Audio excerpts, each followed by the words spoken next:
하나님 아버지와 우리 주 예수 그리스도께로부터 오는 은혜와 평강이 오늘 예배에 참석하신 모든 분들에게 함께 하시기를 축원합니다. 아멘.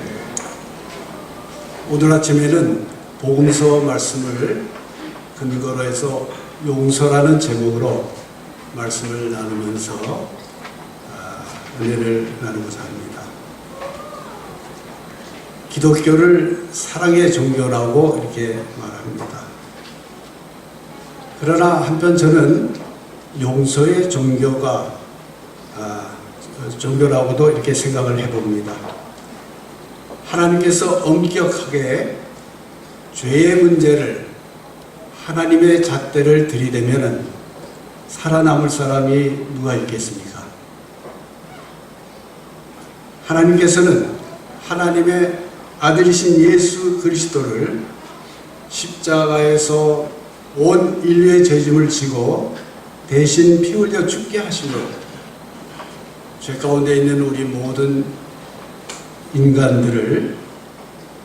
인간들의 죄를 용서하셨습니다. 그 은혜를 진심으로 고맙게 여기며 참여하며 오직 믿음으로 나아가는 사람들에게 모든 죄를 용서해 주시고 너그럽게 우리를 의롭다 인정하시면서 천국 문을 열어주신다는 것이 성경에서 하시는 말씀입니다. 이 용서는 전적인 하나님의 사랑이요 은혜고 선물인 것입니다. 에베소서 2장 8절에 보면은 너희는 그 은혜를 인하여 믿음으로 말미암아 구원을 얻었나니 이것은 너희에게서 난 것이 아니라 하나님의 선물이다 이렇게 말씀하고 있습니다. 그런데 이 하나님의 용서의 선물을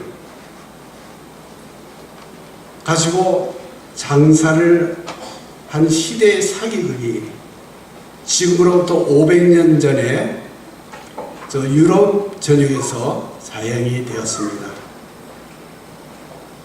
우리가 곧 종교개혁 500주년 기념 행사를 눈앞에 두고 있는데 바로 500년 전에 로마 교황이 하나님의 이 용서의 선물을 한 장의 종이에 찍어서 돈을 받고 팔았던 것입니다. 그것이 바로 면죄증인 것이죠.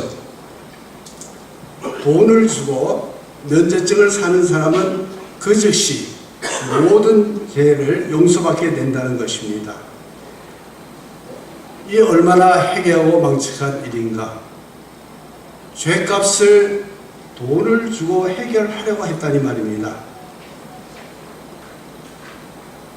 바로 이런 것에 대해서 독일의 한 작은 도시에 살고 있었던 비텐베르그에 살고 있었던 거기서 학생들을 가르쳤던 마틴 루터라는 신부가 여기에 대해서 반기를 들고 일어난 것입니다.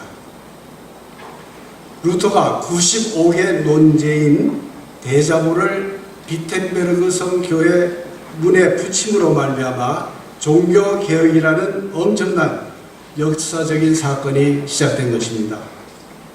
그때가 1517년 10월 31일인 것입니다.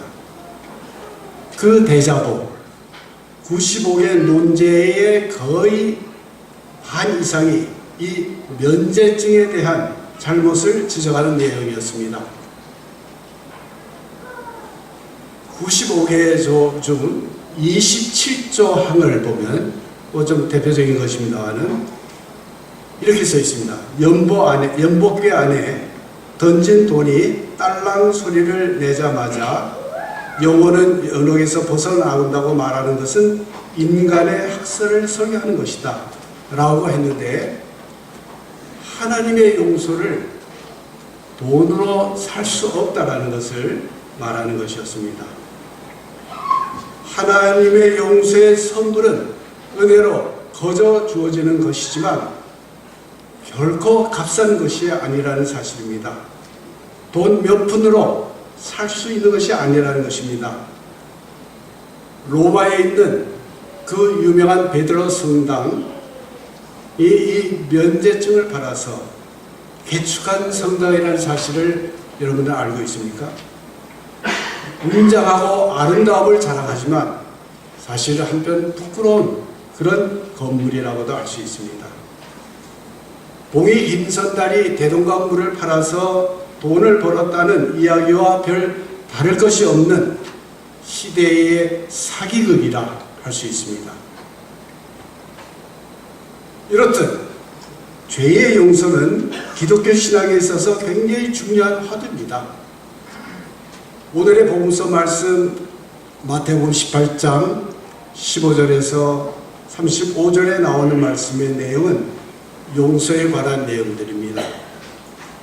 형제가 죄를 범하거든 찾아가서 잘못을 이야기하고 잘못을 뉘우치고 돌아서면 용서하고 화해하라는 것입니다.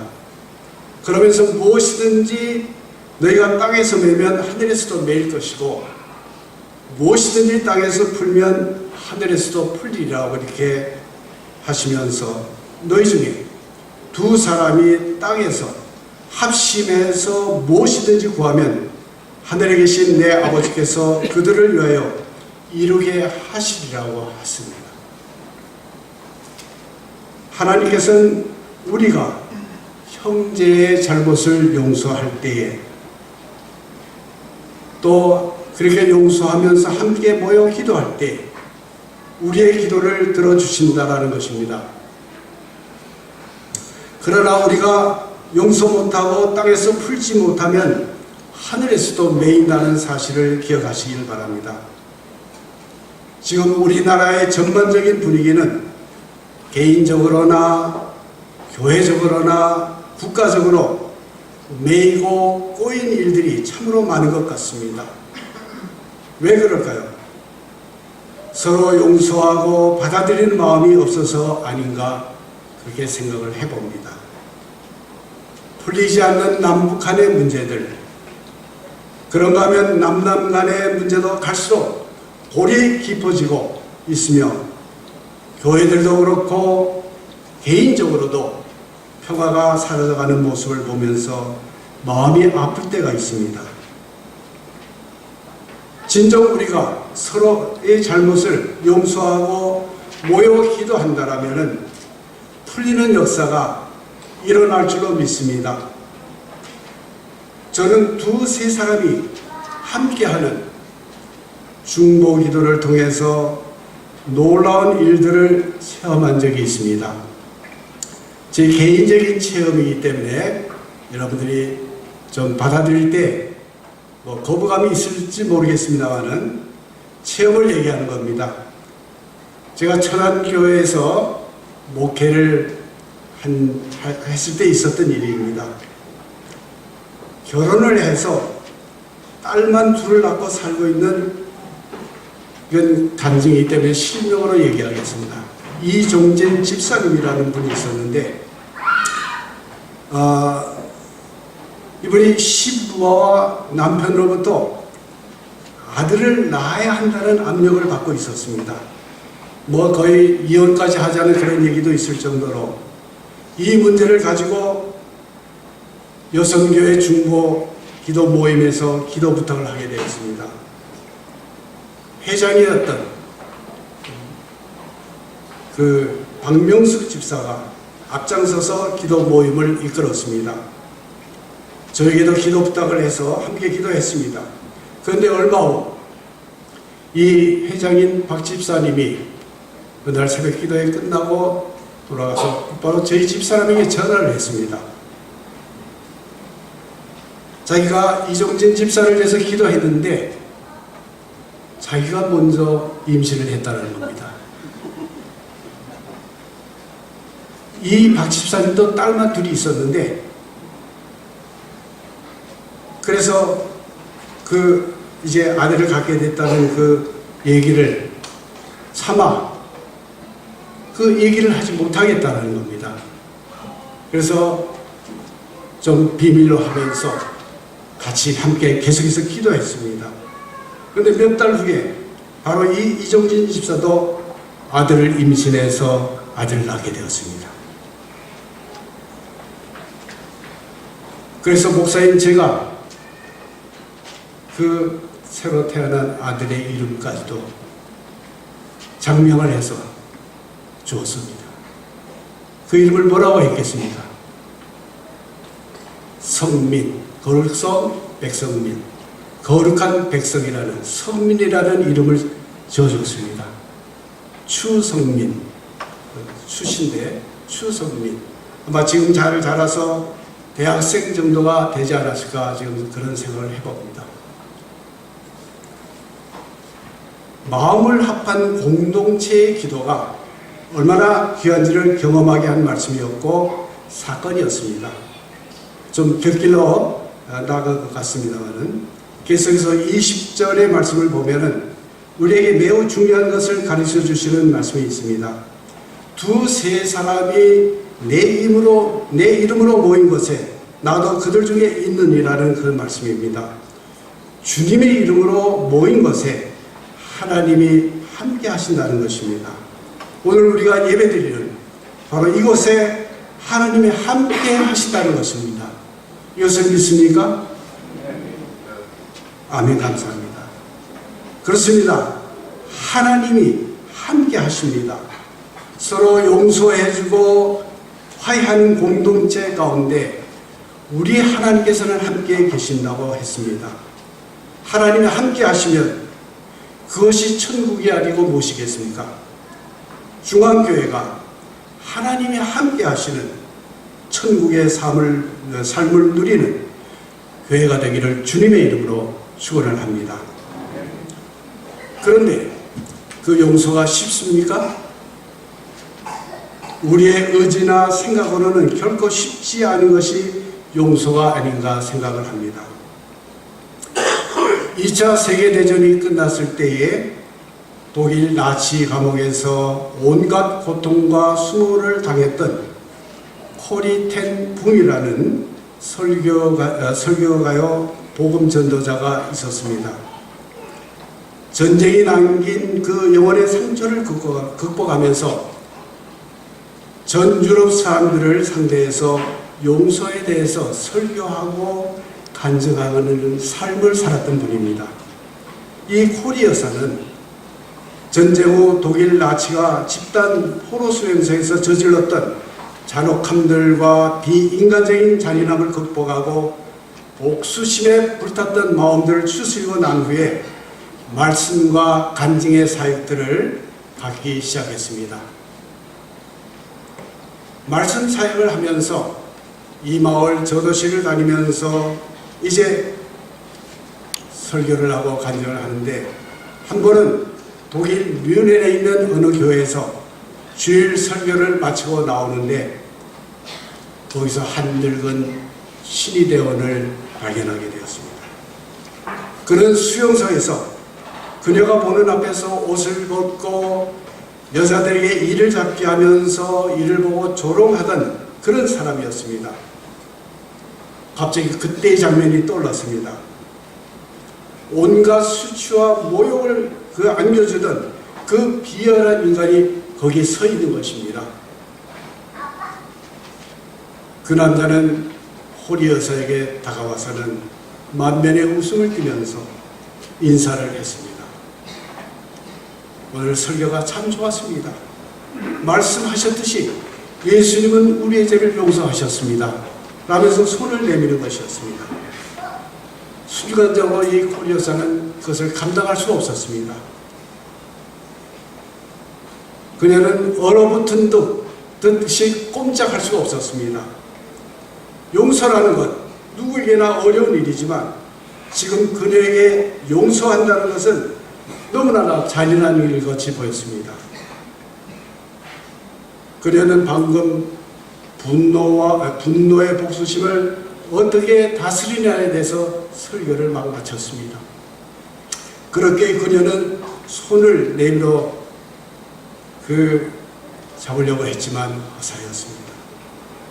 그녀는 용서하고 싶은 마음, 그 일만의 마음도 없었습니다.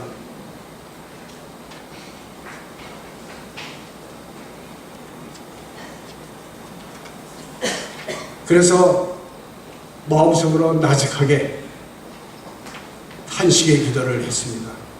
예수님, 저는 도저히 용서할 수가 없습니다. 예수님이 대신 용서해 주세요. 라고 기도했습니다.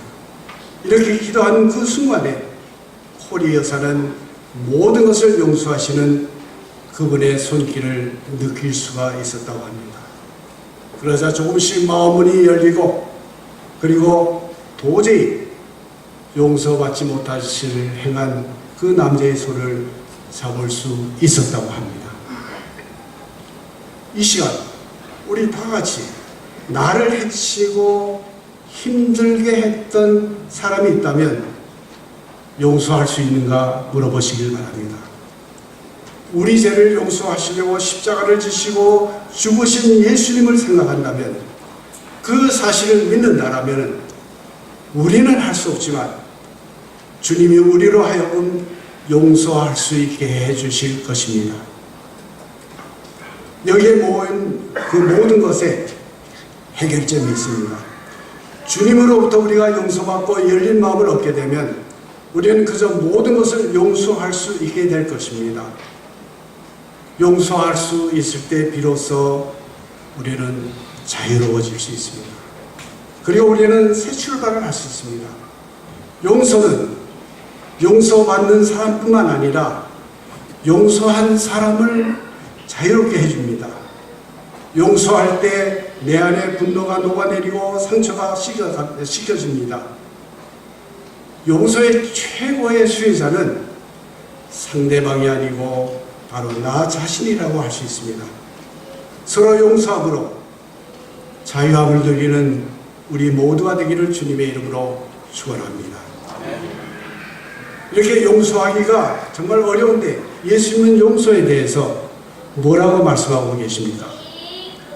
21절의 말씀, 계속 위의 말씀의 연장이죠. 용서의 말씀을 듣던 베드로가 예수님께 이렇게 질문을 합니다. 주님, 형제가 내게 죄를 범하면 몇 번이나 용서해 줘야 됩니까? 이 7번까지 그렇게 하오니까 이에 대해서 예수님께서 하신 말씀이죠.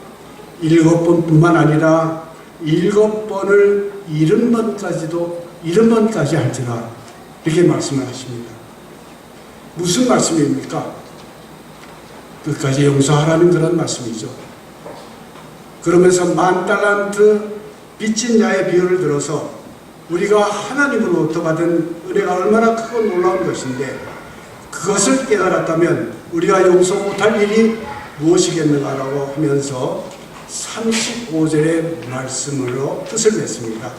너희가 마음으로부터 형제를 용서하지 아니하면 나의 하늘 아버지께서도 너희에게 이와 같이 하시리라고 하셨습니다.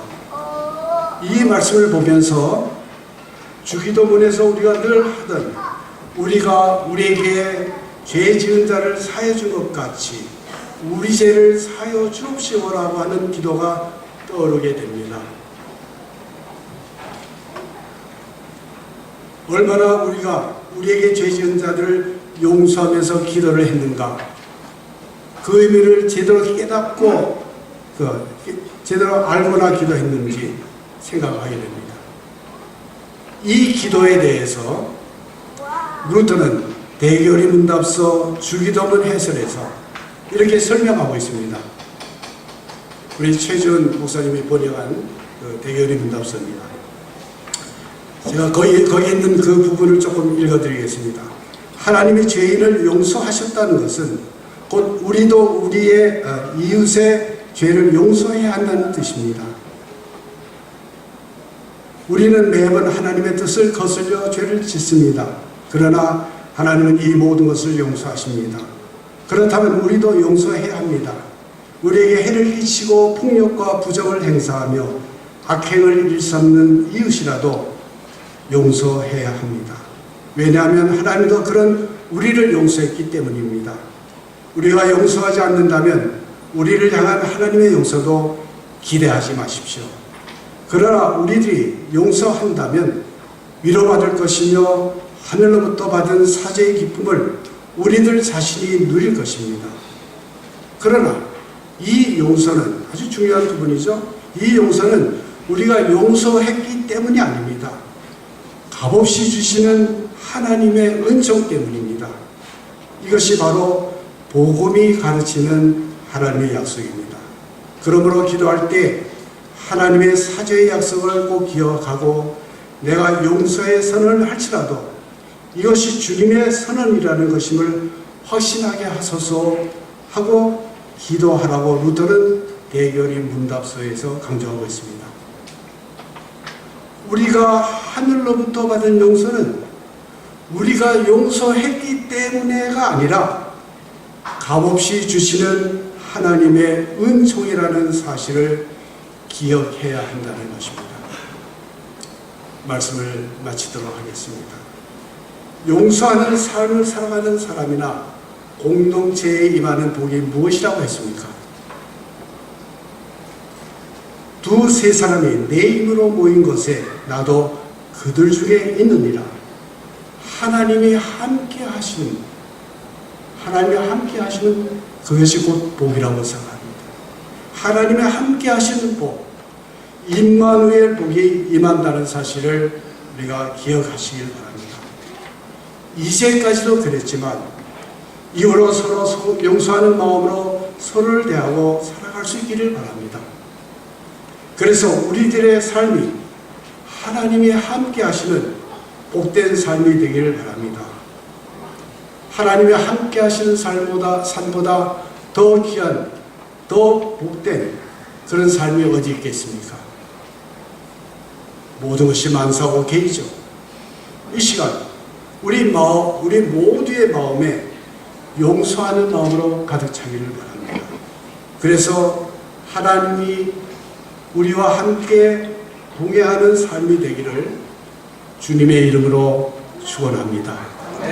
모든 지각에 뛰어난 하나님의 평강이 그리스도 예수 안에서 여러분의 마음과 생각을 지키시기를 바랍니다.